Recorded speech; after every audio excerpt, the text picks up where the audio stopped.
जय हिंद दोस्तों, स्वागत है आप सबका हमारे YouTube चैनल वासु जी सेंटर पे। दोस्तों आज के इस वीडियो में हम बात करने वाले हैं क्या जेएसएससी के द्वारा जो वैकेंसीज निकाले गए हैं वो कंप्लीट हो पाएगा या फिर नहीं हो पाएगा। अब सस्पेंस इस पे भी उठने लगा है। दोस्तों पंचायत सचिव का हालात देखते हुए और जेपीएससी का मामला जिस तरह से कोर्ट में फंसा हुआ है, इन सारे बिंदुओं को देखते हुए और रिसेंटली अभी 2 दिन पहले जो हाईकोर्ट का बयान आया है, दोस्तों क्या इन सारी बातों को सुन करके लगता है कि हाँ जेएसएससी अब कोई भी वैकेंसी को क्लियर कर पाएगा। जैसा कि आपने देखा है कि जेएसएससी के द्वारा 4-5 वैकेंसी को ऑलरेडी निकाला जा चुका है। इसका नोटिफिकेशन जारी हो चुका है। दोस्तों कई ऐसे वैकेंसीज है जिसका रजिस्ट्रेशन भी प्रारंभ हो चुका है और जेएसएससी के द्वारा कैलेंडर भी जारी कर दिया गया है। बहुत अलग अलग लेवल के एग्जाम के लिए कैलेंडर जारी कर दिया गया है। तो दोस्तों सबसे पहला अगर देखा जाए तो जो सहारा वही ठीक नहीं है ना, जिस पे जेएसएससी काम कर रही है बस वही ठीक नहीं है।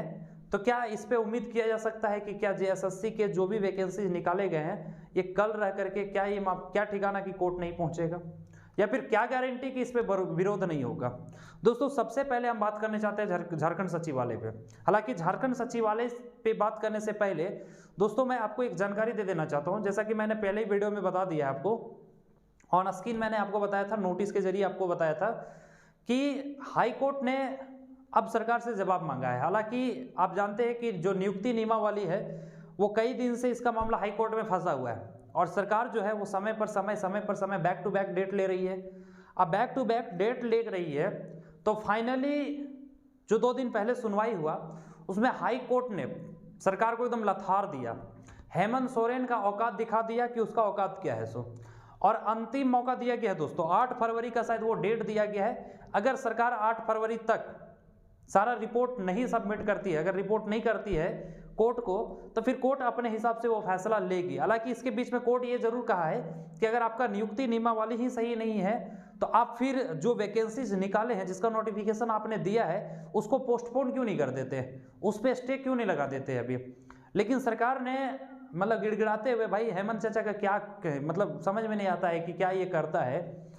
उन्होंने कहा है कि 8 फरवरी तक हम सारे मतलब जो जवाब मांगे गए हैं, उनको जो फाइल मांगे गए हैं वो बैक टू बैक डेट लेने के बाद 8 फरवरी तक अंतिम मौका उनको दिया गया है। लेकिन मुझे नहीं लगता है कि सरकार जो है वो कोर्ट को ये संतुष्ट करा पाएगी कि मेरा जो नियमावली है वो सही है। क्योंकि दोस्तों कोर्ट ने सबसे पहला सवाल उठाया है कि जो सामान्य वर्ग के लोग हैं उनको आप बाहर जा करके पढ़ाई करने से क्यों रोक रहे हैं। ये तो असंवैधानिक है। भाई संविधान कहता है कि आप फ्री हैं, है ना, जहां मर्जी वहां घूमिए, घूमने की स्वतंत्रता है, समझ, अपने धर्म संस्कृति मतलब बहुत तरह की स्वतंत्रता आपको दिया गया है। तो फिर ये सरकार अपने नियमावली के तहत ये क्यों बैन लगा रही है कि जो जनरल कैटेगरी के स्टूडेंट्स हैं वो बाहर जाकर के पढ़ाई नहीं कर सकते। और अगर वो बाहर जाके पढ़ाई करते हैं, 10th या 12th की डिग्री लेते हैं, तो वो झारखंड के किसी वैकेंसीज को अप्लाई नहीं कर सकते हैं। पहला सवाल तो कोर्ट ने यही पूछा। हालांकि इस पे देखने योग्य होगा कि 8 फरवरी तक सरकार ने क्या जवाब देती है। दूसरा दोस्तों उन्होंने कहा कि जो लैंग्वेज को लेकर के विवाद फंसा हुआ है, देखिए हिंदी को भी हटा दिया है और इंग्लिश को भी हटा दिया है। अब इंग्लिश को ठीक है, बहुत सारे जो बच्चे हैं वो इंग्लिश प्रीफर करते हैं, लेकिन हिंदी जो है वो हमारा मातृभाषा है, ऑफिशियल लैंग्वेज है ना। अब हिंदी मैक्सिमम मेजोरिटी जनसंख्या जो है दोस्तों हिंदी बोलती है। अभी हम भी आपको पढ़ा रहे हैं तो हिंदी में ही पढ़ा रहे हैं, तो हिंदी को कम से कम क्यों नहीं ऐड किया गया। हालांकि करना तो इंग्लिश को भी चाहिए, इसके जगह पे अल बल लैंग्वेज को ऐड कर रहा है जिसका भाई बहुत कम जनसंख्या है, और हम करें ऐड किया है तो क्या दिक्कत है, रहने दो, उसको भी रहने दो, इसको भी ऐड कर दो। लेकिन पता नहीं ये कौन सा भूत सवार है इस पे, मतलब लगता है कि पागल बंदर कोई काट लिया है। कुत्ता तो छोड़ दीजिए, पागल कुत्ता काटता भौंक भौंक करके समय चला जाता है ना। मतलब ऐसा काम करता है ना कि नियुक्ति नियमावली अभी देखिए कोर्ट में फंसा हुआ है। अब दूसरी आप क्या कर रहे हैं कि सचिवालय का फॉर्म को अप्लाई करवा रहे हैं बच्चों से, है ना। अब सवाल ये उठता है कि क्या ये नियुक्ति नियमावली को आप कोर्ट को अगर संतुष्ट नहीं कर पाएंगे तो स्वाभाविक आपको इसमें बदलाव करना होगा। अब बदलाव करना होगा तो क्या गारंटी फिर से आप 10th और 12th वाला नीति को बदलेंगे, तो बताइए जो स्टूडेंट वंचित रह जाएगा उसको फिर से आप मौका दीजिएगा ऑनलाइन करने का। तो इससे बेहतर है कि आप अभी इस पे क्यों नहीं रोक लगा देते हैं। भाई इतना लेट हुआ है, इतने लेट वैकेंसीज आई है, एका महीना और खिंचाएगा। क्या होगा, एका महीना और लेट कर लो भाई, लेकिन बढ़िया वैकेंसी दो। ऐसा नहीं कि वैकेंसी दो, एग्जाम होगा, सारा प्रोसेस होगा और पंचायत सचिवालय अभ्यर्थियों की तरफ फिर रोड में जाकर के आंदोलन करना पड़े। मतलब मुंह का नेवाला छीन लिया यार, कैसी सरकार है ये, समझ में नहीं आता है क्या। मतलब कभी मतलब पढ़ाई लिखाई से कोई मतलब नहीं रहता है क्या। अब सोचिए, सोचने वाला बात है। अभी इस पर कोई ठोस डिसीजन आया नहीं। 8 फरवरी का फिर से डेट लिया गया है, कोर्ट के द्वारा डेट दिया गया है कि 8 फरवरी तक आप इसको क्लियर कीजिए, उसके बाद फिर तो देखिए 8 फरवरी को ये भी क्लियर हो पाएगा या फिर नहीं हो पाएगा, इसकी कोई गारंटी नहीं है। अब ज्यादातर स्टूडेंट इस उम्मीद में फंसे हुए हैं कि भाई नियुक्ति नियमावली में अगर परिवर्तन होता है तो हो सकता है 10th और 12th वाला सिस्टम को बदला जाए तो मुझे भी मौका मिलेगा, और अगर कहीं ये बदला जाएगा तो स्वाभाविक है फिर वो सचिवालय को कब भरेंगे, है ना, क्योंकि भाई ये प्रोसेस आपको होने में भी समय लग जाएगा। तो झारखंड सचिवालय वाले जो स्टूडेंट्स हैं, है ना, वो अभी अप्लाई, कोई दिक्कत नहीं, अप्लाई कर रहे हैं तो कीजिए। बाद में एडिटिंग का ऑप्शन भी देगा, 2-3 दिन के लिए एडिट के लिए भी खुलेगा, उसमें आप बदलाव कर सकते हैं, कोई दिक्कत नहीं। अगर मान ले कि हिंदी इंग्लिश को फिर से प्राथमिकता दे देती है सरकार नियुक्ति नियमावली के तहत, अगर हिंदी और इंग्लिश को जोड़ दिया जाता है तो फिर तो बल्ले बल्ले भाई आप हिंदी या इंग्लिश को रख सकते हैं, कोई दिक्कत नहीं, वो बाद में भी चेंज हो जाएगा। क्योंकि बहुत सारे स्टूडेंट ने मुझे ये भी कहा है कि सर क्या अभी फॉर्म भरना सही होगा। दोस्तों आप भर दीजिए, कोई दिक्कत नहीं, क्योंकि क्या गारंटी सब इसी उम्मीद में रह जाए और लास्ट में सर्वर पे लोड पड़ने लगे, है ना, फिर आप ही को फॉर्म भरने में दिक्कत होगा। इसलिए फॉर्म को आप अगर एलिजिबिलिटी को फुलफिल कर रहे हैं तो फॉर्म को भर दीजिए, कोई दिक्कत नहीं है। बाद में जब एडिट करने के लिए, उसमें सुधार करने के लिए जब पुनः लिंक को एक्टिवेट किया जाएगा, हालांकि हो सकता है कि 15 फरवरी से ज़्यादा डेट को एक्सटेंड किया जाए फॉर्म को फिलअप करवाने के लिए, अप्लाई करने के लिए, लेकिन अभी जो दिया गया है जब तक वो एक्सटेंड नहीं किया गया तब तक हम लोग उसको नहीं मान सकते, संभावना को हम लोग बाद में देखेंगे। लेकिन अभी ज़्यादा जरूरी कि आप इसको अपना जो भी प्रोसेस है वो कंप्लीट करके रखिए, ठीक है। बाद में जब इसमें चेंजेस किए जाएंगे तो दोस्तों उसमें आप सुधार कर लीजिएगा, है ना। और मुझे लगता है कि ये सरकार की जो नियुक्ति नियमावली है ना, ये नहीं चलने वाली है, समझ रहे ना, क्योंकि ये बहुत खुद कोर्ट कर रहा है, हम नहीं कर रहे, खुद कोर्ट कर रहा है, न्यायपालिका कह रहा है ये असंवैधानिक है, आप संविधान को फॉलो नहीं कर रहे हैं। तो ये पता नहीं रघुवर चाचा हमारे, सॉरी हेमंत चाचा जो है ना, वो संविधान से भी बढ़ करके हैं भाई। संविधान सभा के बाद मतलब संविधान सभा के भी हेड है जिन्होंने इतना बड़ा संविधान को लिख करके दिया। अब पता नहीं इनको, मतलब वही बोले पागल बंदर काट रखा है इसको, और कुछ नहीं। दोस्तों दूसरा सबसे बड़ा समस्या है कि क्या सचिवालय वाला में एज प्रॉब्लम में क्या हो रहा है ना, क्या एज रिलैक्सेशन मिलेगा। आप भी इंतजार कीजिए दोस्तों, जो इसके इंतजार में बैठे हुए हैं आप इंतजार कीजिए, और ऐसा नहीं कि आप शांत बैठे रहिए, है ना। जैसे पंचायत सचिवालय अभ्यर्थी, मैं फिर से पुनः रिक्वेस्ट करता हूं आप सभी झारखंड वासियों से, आप सभी कि जितना ज़्यादा हो सके पंचायत सचिवालय अभ्यर्थियों का मदद कीजिए। और जो एज प्रॉब्लम को लेकर के जो अब धीरे धीरे विरोध होता हुआ नजर आ रहा है दोस्तों, अब इसमें थोड़ा सा तेजी लाना पड़ेगा, क्योंकि जब तक तेजी नहीं लाएंगे सरकार को ये शौक नहीं लगे, मतलब उसके कान तक नहीं पहुंचेगी, और जब तक कान तक नहीं पहुंचेगी तब तक इस पर कोई बात ही नहीं होगा। तो एज प्रॉब्लम को भी ले करके, समझ रहे ना दोस्तों, यहाँ स्पेलिंग थोड़ा सा मिस्टेक है, कोई बात नहीं, सुधार लीजिएगा, प्रॉब्लम है। तो एज प्रॉब्लम को लेकर के भी जो समस्या बनी हुई है, अब इसका भी समाधान जल्दी करना होगा सरकार को, क्योंकि हालांकि सरकार तो इस पक्ष में है कि भाई ना हो। और दोस्तों अगर सरकार यहाँ पे गलती करती है ना, अगर उम्र में छूट नहीं देती है, क्योंकि एक तो सबसे पहला गलती कर चुके हैं आप 16 से लटका करके रखे, है ना, 15 से। अब अगर उम्र में छूट नहीं देती है सरकार, तो मैं गारंटी देता हूँ और 100% गारंटी देता हूँ कि फिर से ये पंचायत सचिवालय फिर से, सॉरी ये जो सीजीएल है झारखंड सचिवालय जो फिर से फंसेगा, समझ रहे ना, क्योंकि फिर कोई ना कोई स्टूडेंट उठेगा भाई, चला जाएगा मामला कोर्ट लेकर के। अब जब मामला कोर्ट में चला जाएगा तो फिर वही प्रोसेस लंबा समय लगेगा।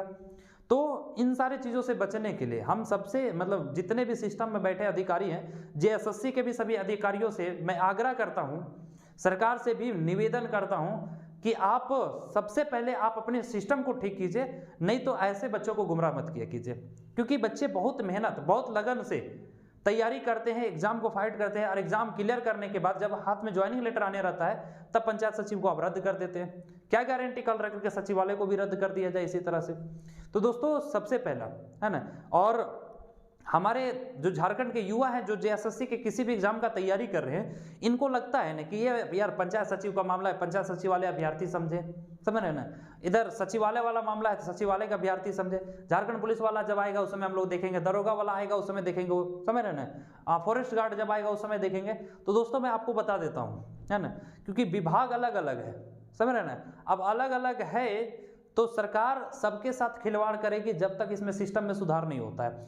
और जब तक सिस्टम में सुधार नहीं होगा, हर एक वैकेंसी, चाहे झारखंड पुलिस हो, झारखंड दरोगा हो, समझ रहे हैं ना, या चाहे झारखंड सचिवालय हो, कोई भी एग्जाम क्लियर होने वाला नहीं है, जैसा कि मुझे लग रहा है। अब आपको क्या लगता है, आप कमेंट बॉक्स में जरूर लिख सकते हैं। आपको अगर लगता है कि हम गलत हैं तो भाई मुझे गलत जरूर बोलिए, है ना। लेकिन क्या ये जो अब तक का सिस्टम चला है, जो अभी तक हैबिचुअल देखने को मिला है सरकार का, या जेएसएससी का जो रवैया अब तक देखने को मिला है ना, इधर ये सब मामला फंसा हुआ है, तो क्या लगता है कि आने वाले कोई भी वैकेंसी को जेएसएससी क्लियर कर पाएगी, झारखंड सरकार क्लियर कर पाएगी? फिर सारा का मामला जो है वो कोर्ट पहुंचता रहेगा, और कोर्ट पहुंचता रहेगा तो दोस्तों सिर्फ हम लोग को गुमराह किया जाएगा और कुछ नहीं किया जाएगा। इसलिए मैं अभी कह देता हूं कि अगर आज जागिएगा, आज लड़िएगा तो कल आपका सिक्योर होगा, समझ रहे ना। अगर आज नहीं लड़िएगा तो आज पंचायत सचिवालय लड़ेंगे, जैसे आप सोच रहे हैं कि पंचायत सचिव का मामला है, तो दोस्तों वो तो लड़ेंगे ही, और उनके अंदर जितना हिम्मत है उतना लड़ेंगे। लेकिन याद रखिए, आज अगर पंचायत सचिव के साथ अगर नहीं उतरते हैं तो कल आपके साथ कोई नहीं उतरेगा। और फिर जानते हैं ना कि जब थोड़ा थोड़ा भीड़ जमने से सरकार को कोई असर नहीं पड़ती है। क्या लगता है, इतना बड़ा अगर आंदोलन नहीं हुआ रहता एनटीपीसी और ग्रुप डी को लेकर के, क्या लगता है कि रेल मंत्री सामने आता, प्रेस कॉन्फ्रेंस करता? हाँ, आरआरबी बोर्ड के जितने भी मतलब जो भी कर्मचारी हैं, क्या इतने एक्टिव होते? नहीं होते। पता है क्यों? क्योंकि पब्लिक इतना ज़्यादा स्टूडेंट उमड़ा ना, क्योंकि सरकार को टेंशन होने लगी। तो देखिए, ऐसा अगर रवैया रहेगा, अगर आप मतलब सिर्फ नाम का तैयारी कर रहे हैं तो कोई फायदा नहीं है, क्योंकि बहुत सारे स्टूडेंट ऐसे भी हैं कि गांव से आते हैं, उठ करके शहर में मौज मस्ती करते हैं, है ना, और कहते हैं कि नौकरी नहीं लगा, फिर वापस घर जा करके हल जोतना शुरू कर। अगर वाकई में आप तैयारी कर रहे हैं, वाकई में आप मतलब जो एक एक रुपया खर्च कर रहे हैं उसका अगर थोड़ा सा भी चिंता है आपको, तो आज का आज, क्योंकि दोस्तों मुझे लग रहा है, क्योंकि हम एनालाइज कर रहे थे पिछले कई दिनों से, इस पे एनालाइज कर रहे हैं, ठीक है, और जो एनालाइज मैंने किया आपको मैं बता दिया कि खुद नियुक्ति नियमावली आपका क्लियर नहीं है, तो नियुक्ति किस आधार पे करेगी सरकार? जेएसएससी नियुक्ति किस आधार पे करेगी? अब बताइए, ये कौन ड्रामा भाई? आपका मतलब यही फंसा हुआ है, और आप कह रहे हैं कि वैकेंसीज को निकाल रहे हैं, उसका सारा प्रोसेस को धीरे धीरे कर रहे हैं, बाद में आप जाकर के वही जेपीएससी वाला मामला उठेगा कि आरक्षण वाले की बात नहीं बताया गया था। भाई नियुक्ति नियमावली क्लियर आपका है ही नहीं, बाद में कह दीजिएगा कि इसमें प्रॉब्लम था, तो क्या ये प्रॉब्लम हमने क्रिएट किया है? तो दोस्तों फिर से मैं आप सभी से आग्रह करता हूं कि जितना ज़्यादा से ज़्यादा हो सके, सिर्फ हम ये नहीं करेंगे पंचायत सचिव के लिए लड़िए, हम सिर्फ ये नहीं करें कि सचिवालय के एज प्रॉब्लम को लेकर लड़िए, आप सिस्टम को लेकर के जरूर लड़िए, क्योंकि ये सिस्टम कल आपका भी जो जीवन है ना वो अंधेरे में डालने वाला है। अगर आज सिस्टम से नहीं लड़िएगा ना, तो कल लिख के दे देता हूँ, लिख लीजिए किसी कॉपी में, एक भी वैकेंसी क्लियर नहीं हो पाएगा झारखंड का, है ना। क्या कैलेंडर देख करके लग रहा है ना कि बहुत तेज हो गई है वैकेंसी जेएसएससी? भाई तेज तो हो गई है, क्या दिक्कत है? वो तो स्टूडेंट्स को गुमराह कर रही है, आपसे फॉर्म फिलअप करवाएगी, आपका एग्जाम लेगी, समझ रहे ना, और लास्ट में रीजन देगी कि मेरा नियमावली गलत था। झकते रह जाइएगा, फिर दौड़ते रह जाइएगा हाई कोर्ट और सुप्रीम कोर्ट। इसलिए दोस्तों आज का आज जागिए, और इसके खिलाफ मतलब ये अगर सुधरेगा ना तो बाकी सब ठीक है, कोई बात नहीं। इतना इंतजार किए, 1 महीना और करेंगे, 15 दिन और करेंगे, 10 दिन और करेंगे, लेकिन पहले ये क्लियर होना चाहिए, उसके बाद ही। और साथ ही साथ मैं फिर से कहता हूँ आप लोग से, पंचायत सचिव के लिए, है ना, आप जरूर इस आंदोलन का हिस्सा बने। तो उम्मीद करते हैं जो बात हम आज आपको समझाने का कोशिश की है वो आपको भली भांति समझ में आ गया होगा, बेहतर ढंग से समझ में आ गया होगा। तो मिलेंगे इसी तरह के नए अपडेट के साथ दोस्तों, तब तक के लिए जय हिंद।